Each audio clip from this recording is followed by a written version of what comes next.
윤석열 대통령이 오늘 길어지고 있는 의사 집단사직 사태와 관련해 대국민 담화를 발표했습니다.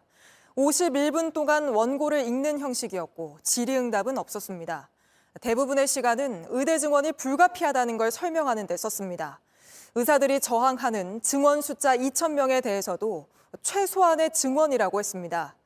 그런데도 담화가 다 끝난 뒤 대통령실은 대화 의지에 방점이 찍혀 있다고 계속 강조하고 있는데 먼저 김태영 기자가 보도합니다. 윤석열 대통령은 홀로 51분 동안 총 11,300여 자를 읽어내려갔습니다. 질의응답은 없었습니다. 국민들의 불편을 조속히 해소해드리지 못해 대통령으로서 송구한 마음입니다. 송구하단 말부터 꺼냈지만 이어진 담화에서 윤 대통령은 강한 어조로 집단 행동을 이어가는 의료계 비판에 집중했습니다. 의사 증원을 의사들의 허락 없이 할 수 없다고 한다면 거꾸로 국민의 목숨의 가치가 그것밖에 안 되는 것인지 법과 원칙에 따라 대응하겠다는 뜻도 분명히 했습니다. 독점적 권한을 무기로 의무는 내팽개친 채 국민의 생명을 인질로 잡고 불법 집단 행동을 벌인다면 국가는 법과 원칙에 따라 대응할 수밖에 없습니다. 또 정부가 산출한 2,000명은 최소한의 증원 규모라며 여당에서 제기된 주먹구구식이란 비판도 반박했습니다. 심지어 정부가 주먹구구식 일방적으로 2,000명 증원을 결정했다고 비난하기도 합니다. 결코 그렇지 않습니다. 특히 의료계가 근거도 없이 중구난방으로 증원 규모를 주장한다며 점진적인 증원 요구에 선을 그었습니다. 다만 윤 대통령은 더 타당하고 합리적인 방안을 가져오면 이란 전제하에 조건부로 대화 가능성은 열어뒀습니다. 정부의 정책은 늘 열려있는 법입니다. 더 좋은 의견과 합리적 근거가 제시된다면 정부 정책은 더 나은 방향으로 바뀔 수 있는 것입니다. 이를 두고 대통령실은 오늘 담화는 대화 가능성에 방점이 찍힌 것이라고 강조했습니다. 대통령실 관계자는 의사들도 반대와 파업만 할 게 아니라 대안을 갖고 오면 된다며 정원 문제를 포함해 정책을 바꾸지 못할 이유는 없다고 설명했습니다. 또 다른 관계자는 증원 규모까지 포함해 논의할 수 있다는 데에 윤 대통령의 의중이 담겨 있다고 말했습니다. JTBC 김태영입니다. 하지만 이번 담화로 정부와 의료계가 대화에 나설 가능성은 더욱 희박해졌다는 분석이 나옵니다. 대통령 담화에 의사협회는 입장이 없는 게 입장이라며 입을 닫았고 교수단체에선 정부가 사태를 해결할 의지가 없다는 걸 확인했다는 반응이 나왔습니다. 계속해서 강다현 기자가 보도합니다. 대한의사협회는 더 합리적인 방안을 가져온다면 논의할 수 있다는 대통령의 발언은 소용없다고 딱 잘라 말했습니다. 그 숫자를 정해놓은 상태로 여러 단체가 모여서 협의 내지는 여러 가지 의논을 하는 것은 의미가 없다는 말씀을 드리겠습니다. 한 발짝 더 나간 얘기도 없다고 했습니다. 이전에 정부에서 발표하셨던 내용들의 총합이라고 생각합니다. 새로운 단어가 들어간 게 없었거든요.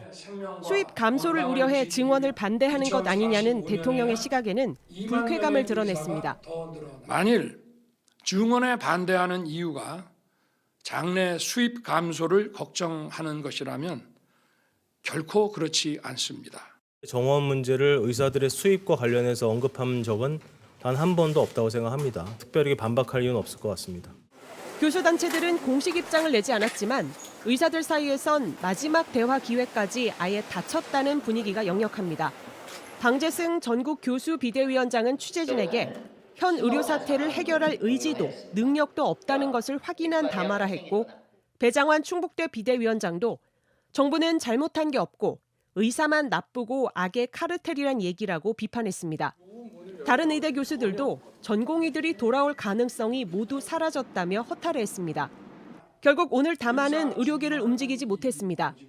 예고한 대로 교수들은 이번 주부터 추가로 외래와 수술 축소에 들어갑니다. 동네 병원들도 야간 주말 진료를 줄입니다. 합의점을 찾지 못한 사태는 의료 공백을 넘어 결국 대란으로 이어질 위기에 처했습니다. JTBC 강나현입니다. 윤 대통령은 오늘 반대를 무릅쓰고 추진해 성과를 냈던 정책들을 나열하며 의료개혁도 마찬가지라고 강조했습니다. 물가 안정, 하늘 관계 개선, 또 사교육 카르텔 혁파. 대통령이 업적으로 꼽은 것들인데 성과를 냈는지에 대해선 평가가 엇갈립니다. 유정화 기자입니다. 윤석열 대통령은 소신을 지켜 성과를 냈던 사례로 물가 안정을 꼽았습니다. 우리 정부 출범 당시 6 내지 7%에 이른 물가가 건전 재정 기조가 아니었다면 지금 2 내지 3%대로 잡히지 않았을 것이고, 전문가들은 기준금리와 공공요금 인상 최소화 등의 정책으로 물가 인상폭을 낮춘 건 사실이라고 했습니다. 다만 물가 안정엔 외부 요인의 영향이 더 컸고 생활 물가는 여전히 높다고 지적했습니다. 물가 잡힌 거는 환율이 내리고 유가가 내려간 것이 큰 원인이다. 이렇게 채소류라든지 과일값이라든지 생활 물가는 많이 올라가 있기 때문에 고물가는 여전히 여당의 걱정거리이기도 합니다. 크게 비싼 가격이 아니라서 안정세로 돌아선 걸로 보고 있습니다. 그래도 물가 문제는 항상 국민들께서 어려움을 겪으시니까 아직도 저희는 많이 높다고 생각합니다. 윤 대통령은 한일 관계 개선도 업적으로 꼽았습니다. 망가진 한일 관계를 개선하려고 했을 때는 당 안팎에서 지지율을 걱정했습니다. 양국 기업들의 협력은 활발해지고, 그러나 물컵의 절반은 여전히 비어있다는 평가가 지배적입니다. 일본 정부와 민간 기업 모두 강제징용 제3자 변제안의 후속 조치로 거론된 기금 마련에 아직도 동참하지 않고 있기 때문입니다. 사교육 카르텔 혁파와 늘봄 학교 추진도 성과로 꼽았는데 현장에선 정작 사교육 경감엔 도움이 되지 않았다는 평가가 나왔습니다.